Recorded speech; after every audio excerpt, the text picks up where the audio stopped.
আমরা তো অন্তর্বর্তী সরকারের সময় থেকে শুরু করে চাঁদাবাজির বিভিন্ন অভিনব কৌশল, অভিনব উপায় শুনছি, নিউজে দেখছি। আজকে আসার আগে একটা নিউজে দেখছিলাম, আপনারাও দেখেছেন সম্ভবত, যে কোনো একটা গ্রামে জমিতে গরু মহিষ চড়াইতে হইল, গরু মহিষকে ঘাস খাওয়ায় না, চড়াইতে হইল ছাত্রদলকে চাঁদা দিতে হয়।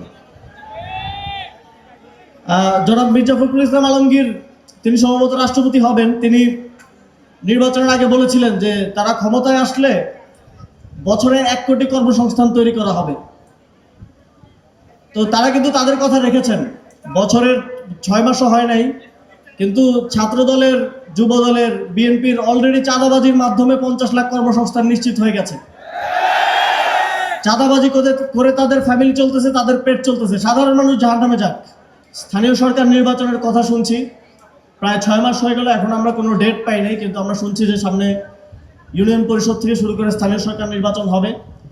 আমরা আশা করেছিলাম জুলাই সনদ অনুযায়ী, গণভোটের রায় অনুযায়ী সংস্কারের মাধ্যমে নির্বাচন কমিশন সহ রাষ্ট্রীয় প্রতিষ্ঠানগুলোকে শক্তিশালী করার পরে এই নির্বাচনগুলো সংগঠিত হবে।